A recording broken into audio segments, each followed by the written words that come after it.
मेरा नाम मनी है और मेरी आंटी का नाम रीमा है। वैसे तो गुरु जी के लिए सबसे पहले मैं यही कहना चाहूंगा, बिन बोले सब कुछ से जानता, इस आगे कीजिए क्या अरदास दियो।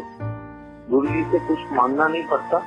गुरु जी को सब पता होता है कि हमारे को किस चीज की जरूरत है। ऐसे ही वैसे तो गुरु जी की बड़ी कृपाएं हैं हमारे पे, लेकिन कुछ मैं आपके साथ शेयर करना चाहूंगा, जिनमें से एक ये है कि मेरी आंटी की डेथ हो गई थी और गुरु जी ने उन्हें लाइफ दी। जब मेरे बेटे की डिलीवरी होनी थी तो आंटी के साथ मैं हॉस्पिटल में था। मेरे पास गुरु जी की एक छोटी फोटोग्राफ थी जिसमें एक क्लिप लगा हुआ था। तो आंटी को ऑर्नामेंट उठवा चुके थे और ग्रीन गाउन डालने के लिए, चेंज करवाने के लिए ले जा चुके थे। उसमें मेरे दिल में आया कि गुरु जी की फोटोग्राफ आंटी के माथे पे लगवा दूं। मैं ओटी के दरवाजे पे वेट कर रहा था। उतने पे स्ट्रेचर पे आंटी को लेके आते हैं और मैंने आंटी के माथे पे गुरु जी की फोटो लगवाई और एकदम मेरा हाथ आंटी के गाउन की तरफ गया। मैंने वो क्लिप आंटी के गाउन पे लगा दिया। नर्सेज खड़े थे, किसी ने इतराज भी नहीं किया और गुरु जी की फोटोग्राफ आंटी के साथ ही ओटी में चले गई।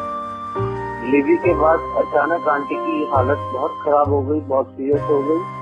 डॉक्टर बाहर आते हैं, नर्सेज डॉक्टर बाहर आते हैं, वो कहते हैं कि आप इमीडिएट ब्लड अरेंज करिए और हमें इमरजेंसी डॉक्टर बुलाने पड़ेंगे। हमने कहा हुआ क्या? वो कहते बस टाइम वेस्ट ना करिए, आप फटाफट ब्लड अरेंज करिए। हम चले गए, हम पीछे से उन्होंने इमरजेंसी डॉक्टर भी बुलाए और वहाँ पर हम पीछे से शी वॉज फिनिश्ड। आंटी कहती है कि मैं अपने शरीर से बाहर निकली, ओटी की छत हट जाती है और वो ऊपर खड़े होके अपने आप को उन्होंने पूरा कटा हुआ देखा। उन्होंने देखा कि ओटी पे सारा ब्लड फ्लोर पे फैला हुआ है और एक लेडी डॉक्टर मुंह से सांस ले रही है, एक लेडी डॉक्टर पंपिंग कर रही है। एक जेंट्स डॉक्टर जो इमरजेंसी को बुलाया था, वो आंटी कहती एक जेंट्स दीवार के साथ लगा के हेल्पलेस होके खड़ा है, जैसे इंसान बिल्कुल हार जाता है। और आंटी के पैरों की तरफ हमारी डॉक्टर खड़ी थी जो बड़ी ओल्ड एज की थी। वो भी बड़ी शिवरिंग कर रही थी, बड़ी परेशान सी दिख रही थी। लेकिन आंटी कहती मैं सब देखी जाती है, हो क्या रहा है। आंटी कभी अपने शरीर को देखती थी, अपने आप को कटा हुआ देखती थी। उस समय आंटी ने देखा कि आंटी की बॉडी पे जो गुरु जी की फोटोग्राफ है वो ब्लैंक हो जाती है और गुरु जी उसी चोले में तो फोटोग्राफ से निकलते हैं और आंटी से थोड़ा सा ऊपर जाते हैं और किसी से आंटी का नाम ले लेके बार बार लड़ते हैं। आंटी कहती थी मैं बड़ी हैरान थी कि गुरु जी क्यों मेरे लिए मेरा नाम ले लेके इतना लड़ रहे हैं। आंटी ने दूसरी तरफ नहीं देखा कि कौन है, लेकिन गुरु जी को बार बार आंटी का नाम लेते हुए लड़ते हुए देखा।